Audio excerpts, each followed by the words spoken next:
हाय दोस्तों, आपका हमारे इस चैनल पीए क्लासेस 2.2 पर बहुत स्वागत है।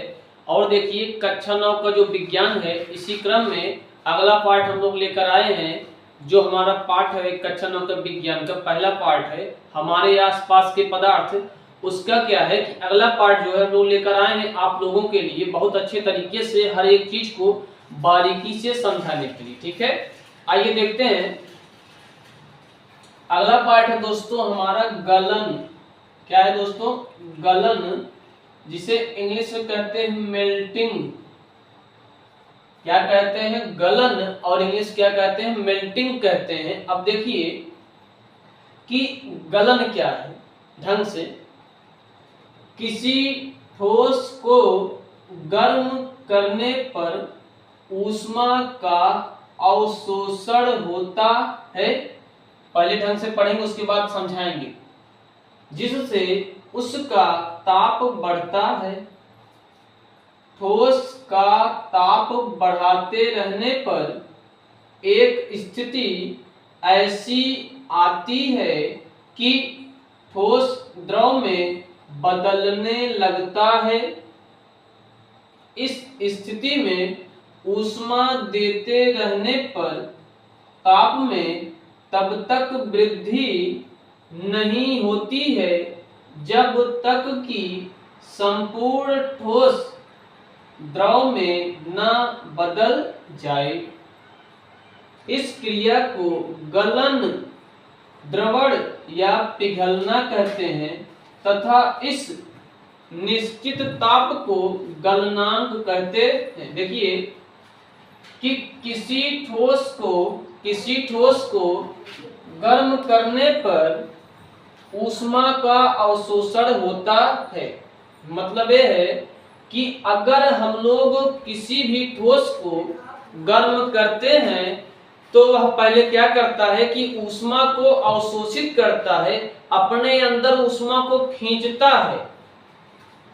क्या करता है कि अगर हम लोग किसी भी ठोस को गर्म करते हैं तो वह जो है ठोस पदार्थ हर एक गर्म वस्तु को उससे ऊष्मा ले करके अपने आप को क्या करती है? गर्म करती है, ऊष्मावान करती है। जिस कारण वह ठोस क्या होता है कि अपने अंदर ऊष्मा लेकर पिघलने लगता है। देखिए, किसी ठोस को गर्म करने पर ऊष्मा का अवशोषण होता है जिससे उसका ताप बढ़ता है। ठोस का ताप बढ़ाते रहने पर एक स्थिति ऐसी आती है कि ठोस द्रव में बदलने लगता है। अब देखिए बढ़िया से, अगर मान लीजिए हमारे पास एक कांच का गिलास है।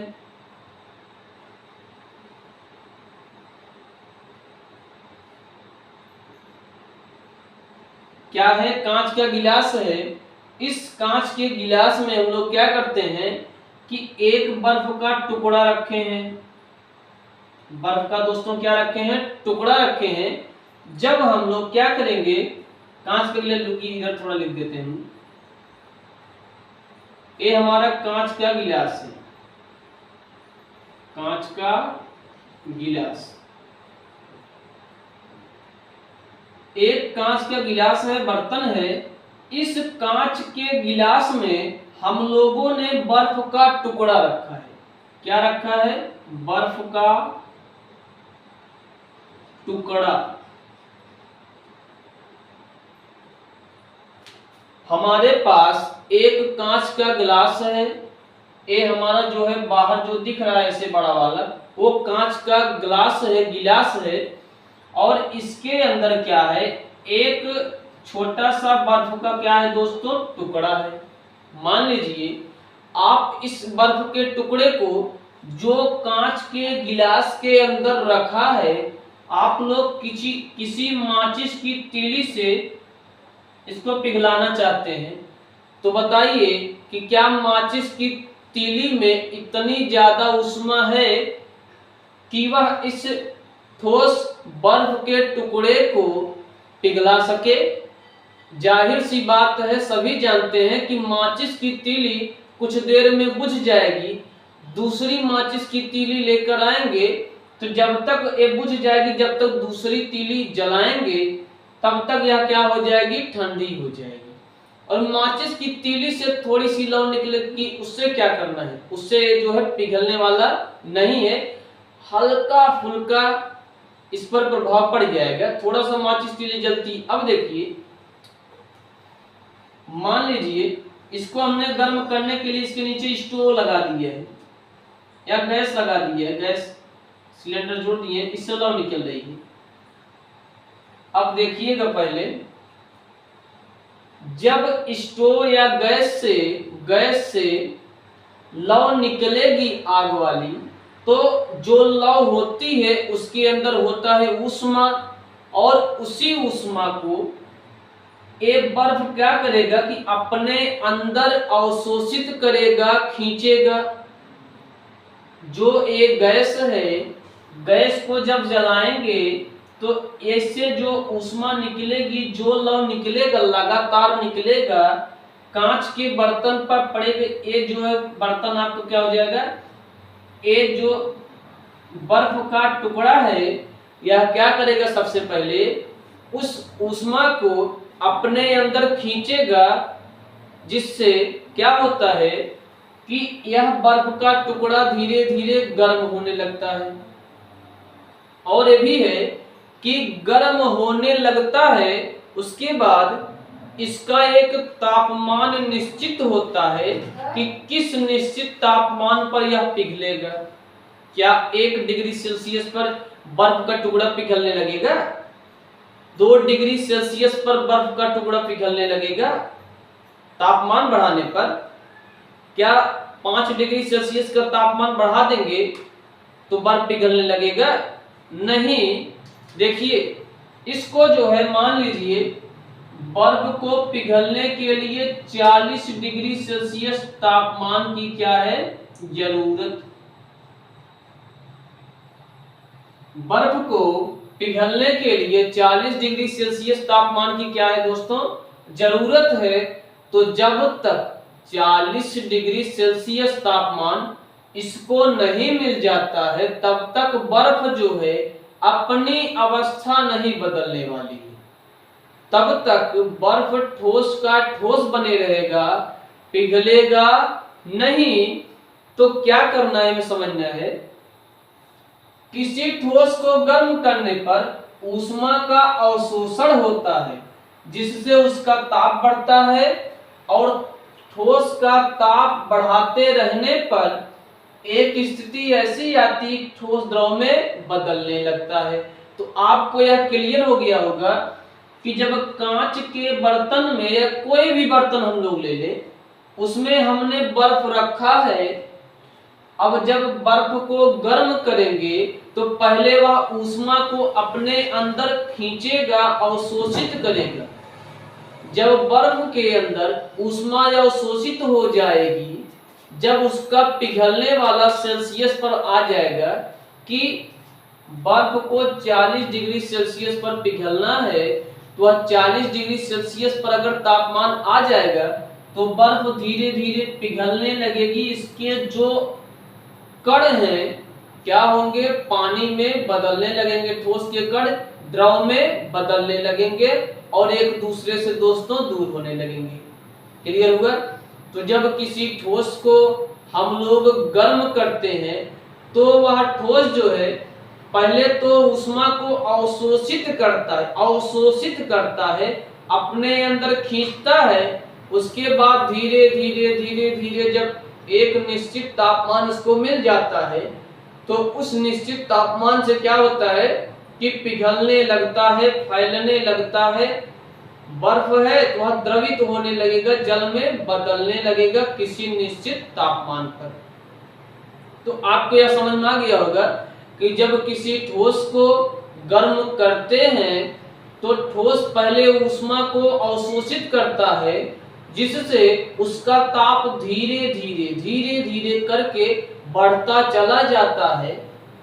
जब किसी ठोस को गर्म करते हैं तो ठोस जो होता है पहले ऊष्मा को अपने अंदर अवशोषित करता है, खींचता है, जिससे उस ठोस का तापमान बढ़ता चला जाता है। और जब ताप बहुत ज्यादा बढ़ जाता है तो एक ऐसी स्थिति हो जाती है उत्पन्न कि ठोस उस निश्चित तापमान पर धीरे धीरे क्या होता है, बदलने लगता है, पिघलने लगता है।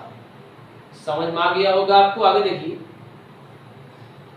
इस स्थिति में ऊष्मा देते रहने पर ताप में तब तक वृद्धि नहीं होती है जब तक कि संपूर्ण ठोस द्रव में न बदल जाए। अब ये भी है कि अगर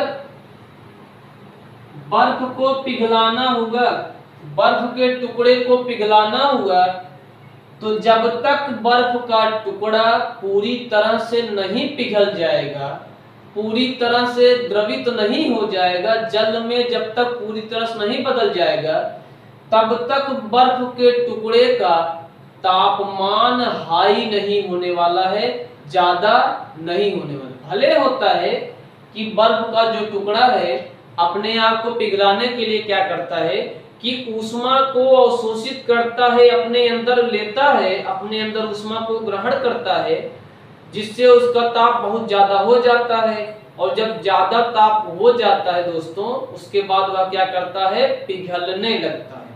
और ये भी है कि ताप जब तक उसका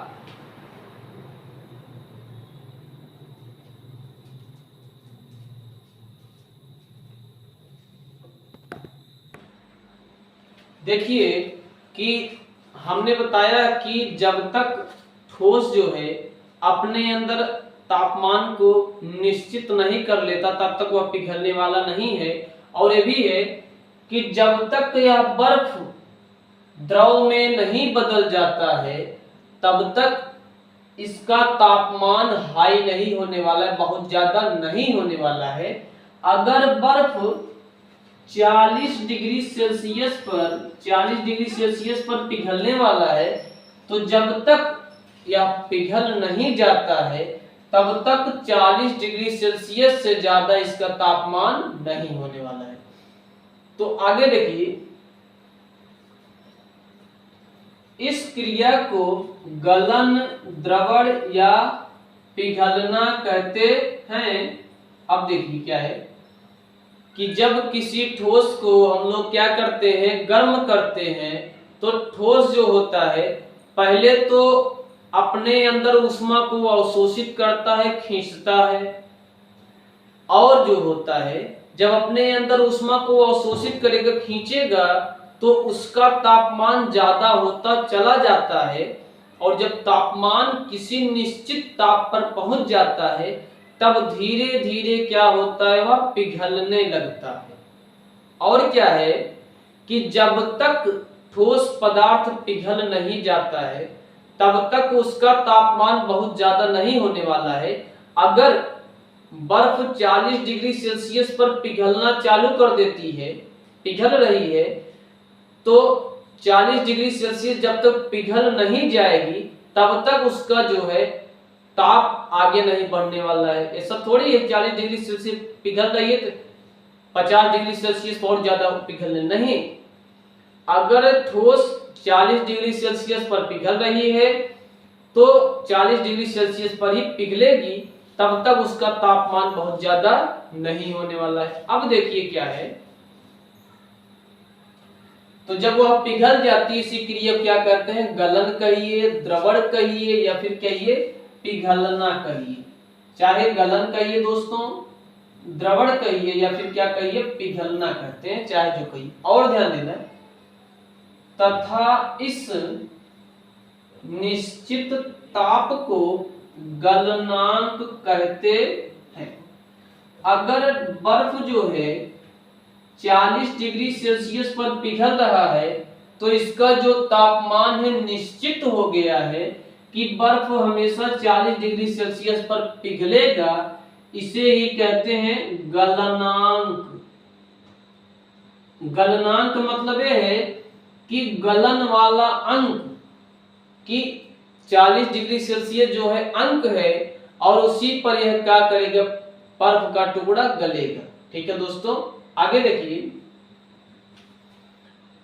तापमान में बिना वृद्धि दर्शाए, तापमान में बिना वृद्धि दर्शाए इस ऊष्मीय ऊर्जा को ठोस अवशोषित कर लेता है, तभी वह द्रव में परिवर्तित होता है। यह ऊष्मीय ऊर्जा छुपी, गुप्त या प्रसुप्त रहती है। मतलब ये है कि आपको क्लियर हो गया होगा ज्यादा से ज्यादा सब कुछ, कि जब तक कोई भी ठोस पदार्थ एक निश्चित तापमान पर नहीं पहुंच जाता है तब तक वह पिघलने वाला नहीं है, और जो निश्चित तापमान रहेगा उसी निश्चित तापमान को ही क्या कहते हैं दोस्तों, गलनांक कहते हैं। और ये भी ध्यान देना है कि धीरे धीरे जब वह गर्म होगा, उसका तापमान बढ़ेगा, तो तापमान अंदर जो छुपा रहेगा, अंदर तो उसके तापमान रहेगा तभी तो अंदर से पिघलेगा, गलेगा। तो अंदर जो उसकी छुपी हुई ऊष्मा है, तापमान है, वही ऊष्मा क्या कहलाती है, उसकी ऊर्जा जो है छुपी हुई, गुप्त या फिर प्रसुप्त रहती है। मतलब उसी छुपी हुई ऊष्मा को गुप्त कहिए, प्रसुप्त कहिए, छुपी हुई कहिए, चाहे जो कहिए। समझ में आया ना? आपको बढ़िया समझ में आ गया होगा। फिर से देख लीजिए, किसी ठोस को गर्म करने पर ऊष्मा का अवशोषण होता है जिससे उसका ताप बढ़ता है।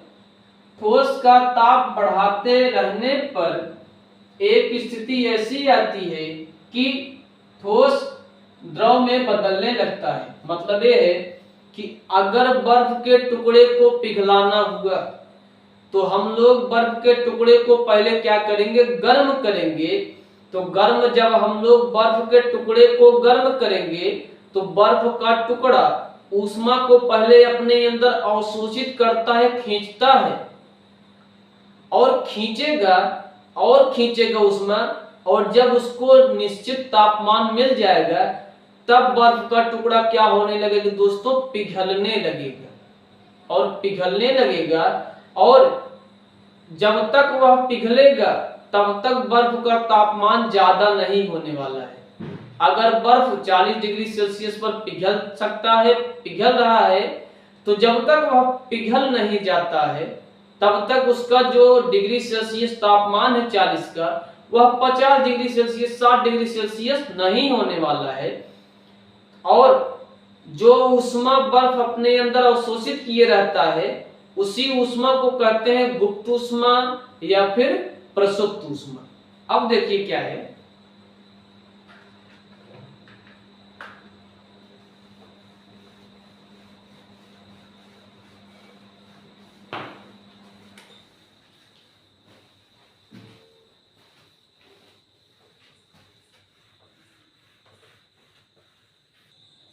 देखिए तो आपको गर्म पता हो गया होगा कि जब भी किसी ठोस को हम लोग क्या करते हैं, गर्म करते हैं, तो ठोस पदार्थ पहले अपने अंदर ऊष्मा को अवशोषित करता है, ऊष्मा का अवशोषण करता है, अपने अंदर ऊष्मा खींचता है। उसके बाद धीरे धीरे करके जब कोई निश्चित तापमान पर हो जाता है तो वह पिघलने लगता है। और क्या होता है कि पिघलकर वह तब तक उसका तापमान ज्यादा नहीं होने वाला है जब तक वो पिघल नहीं जाता है पूरी तरह से। इसको देखिए क्या है,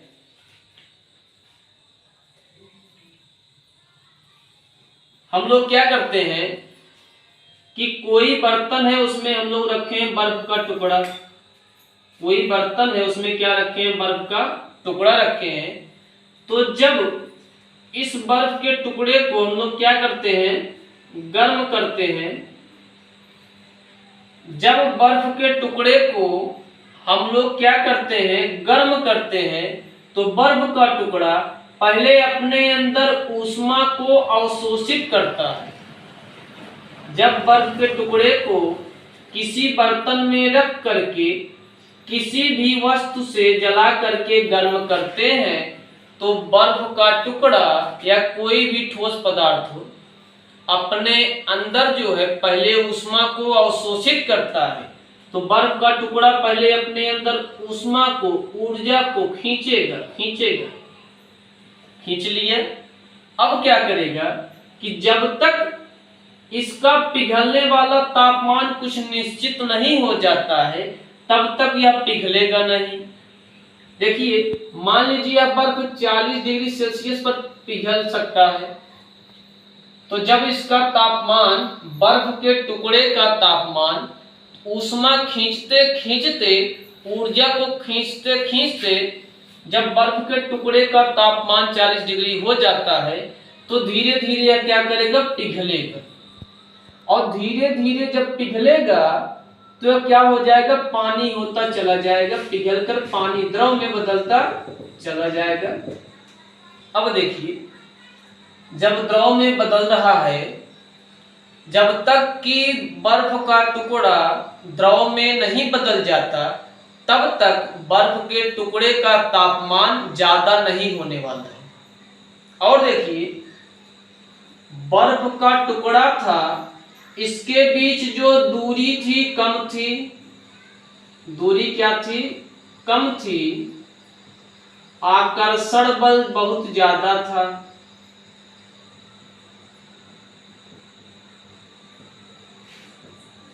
बर्फ का टुकड़ा था, इसके बीच दूरी बहुत कम थी, आकर्षण बल क्या था, ज्यादा था, क्योंकि ठोस है। जब यह पिघलेगी तो दूरी थोड़ा ज्यादा होती चली जाएगी, थोड़ी दूरी होती चली जाए, दूरी बढ़ती चली जाएगी, और क्या होगा, आकर्षण क्या हो जाएगा, थोड़ा सा कम हो जाएगा। जब यह पिघलेगी तो दूरी बढ़ जाएगी,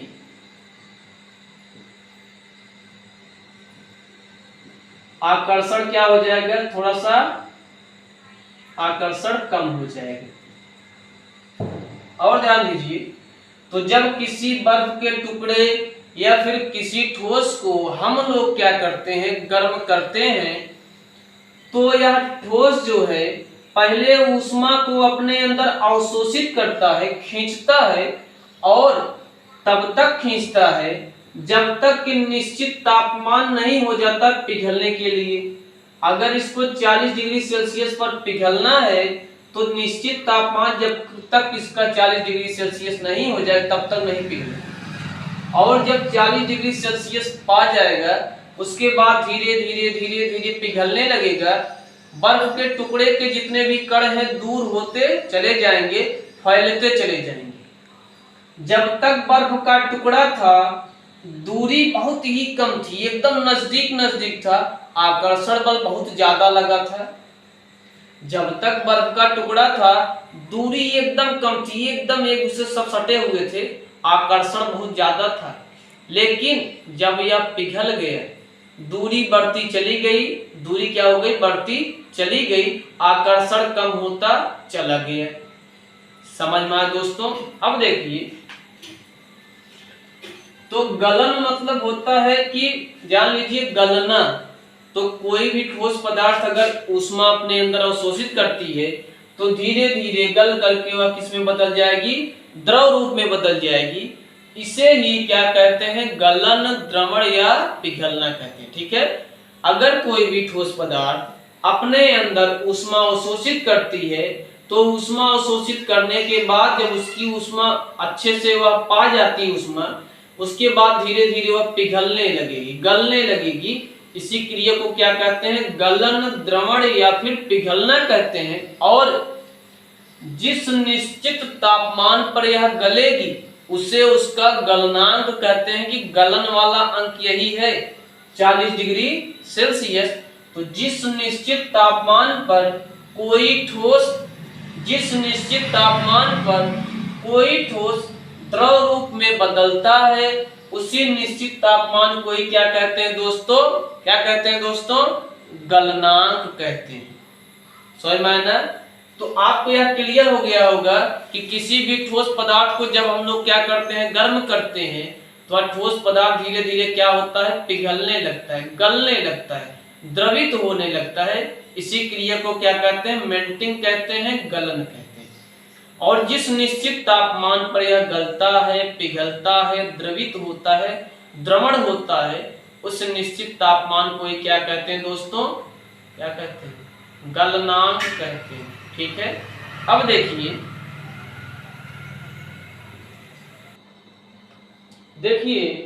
अभी तक आप लोगों ने गलन समझ लिया और मैं जान रहा हूं।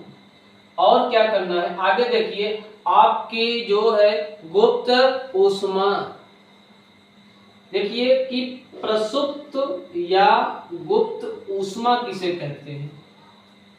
वायुमंडलीय दाब पर 1 किलोग्राम ठोस को उसके गलनांक पर द्रव में बदलने के लिए जितनी ऊष्मीय ऊर्जा की आवश्यकता होती है उसे संगलन की प्रसुप्त या गुप्त ऊष्मा कहते हैं। मतलब ये है कि ठोस को, ये आपका बर्फ का क्या है दोस्तों? टुकड़ा।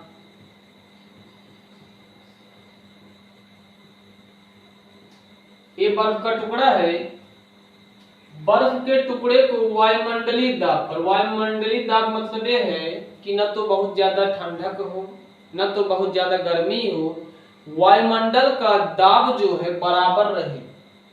मतलब कि बर्फ के टुकड़े पर ठंडी और गर्मी, वायुमंडलीय दाब किसी भी प्रकार का न पड़े, न किसी प्रकार का बल लगे, न किसी प्रकार से इसको कुछ नुकसान हो कि यह अपने आप ही गलने लगे, बर्फ में बदलने लगे। अब देखिए, वायुमंडलीय दाब पर 1 केजी ठोस को उसके गलनांक पर द्रव में बदलने के लिए जितनी ऊष्मीय ऊर्जा की आवश्यकता होती है उसे संगलन की प्रसुप्त या गुप्त ऊष्मा कहते हैं। मान लीजिए ये आपकी 1 किलोग्राम ठोस बर्फ है।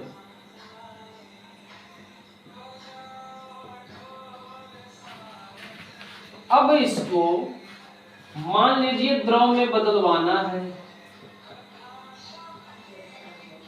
जब इसको गर्म किया जाता है, जब इसको मान लीजिए किसी भी वस्तु से गर्म करते हैं, जब इसको क्या करेंगे दोस्तों? गर्म करेंगे तो धीरे धीरे क्या हो गया? पिघलेगा। और क्या है, पिघलने से पहले यह अपने अंदर ऊष्मीय ऊर्जा, इस गर्म वस्तु की जितनी ऊष्मीय ऊर्जा, गर्मी वाली ऊष्मीय ऊर्जा होगी, सबको यह पहले ग्रहण करेगा और तब तक ग्रहण करता रहेगा जब तक यह पूरी तरह से पिघल नहीं जाता और इसका तापमान तब तक नहीं आगे बढ़ने वाला है जब तक मान लीजिए 40 डिग्री सेल्सियस के तापमान से यह पिघल नहीं जाएगा। तो 1 किलोग्राम ठोस बर्फ हो, उसको अगर पिघलाना है तो क्या करना है? 1 किलोग्राम ठोस बर्फ है, उसको अगर पिघलाना है तो किसी भी वस्तु से इसको गर्म कीजिए और यह तब तक नहीं पिघलेगा जब तक कि इसके अंदर ऊष्मीय ऊर्जा उतना नहीं हो जाती जो इसको पिघला सके। और देखिए, यही जो इसके अंदर ऊष्मीय ऊर्जा रहती है, बहुत ज्यादा ऊष्मीय ऊर्जा जो इसके अंदर अवशोषित हो रही है, उसी ऊष्मीय ऊर्जा कहते हैं प्रसुप्त या फिर गुप्त ऊष्मा।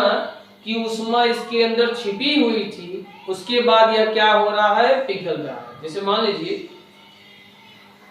आप लोग लोहा का टुकड़ा ले लें और लोहे के टुकड़े को माचिस की तीली से गर्म करेंगे तो क्या वह पिघल जाएगी? नहीं होगा, क्योंकि उसको पिघलने के लिए बहुत ज्यादा तापमान चाहिए, तभी वह पिघलेगा। और जब तक उतना तापमान उसको लोहे के टुकड़े को नहीं मिल जाता तब तक वह नहीं पिघलेगा, भले ही वह गर्म रहे। माचिस की तीली को जलाकर उसको गर्म रहेगा, वो बात है। तो गर्म है तो उसके अंदर ऊष्मीय ऊर्जा अवशोषित है, लेकिन पिघलने वाली अभी तक ऊष्मीय ऊर्जा उसको नहीं मिली है, बहुत ज्यादा उसको ऊष्मीय ऊर्जा नहीं मिली है, जिसके कारण क्या होगा? वह पिघल नहीं सकता है। तो जब तक लोहे के टुकड़े को ऊष्मीय ऊर्जा उसके गलनांक के बराबर, गलने वाली क्षमता के बराबर नहीं मिल जाता है, तब तक लोहे का टुकड़ा क्या होगा, पिघलेगा नहीं। तो हम विश्वास करते हैं, आशा भी करते हैं, आशा लगाए बैठे हैं आप लोगों का कि आप लोगों को हमारा यह वीडियो, हमारा यह चैनल जो है पसंद आ रहा होगा।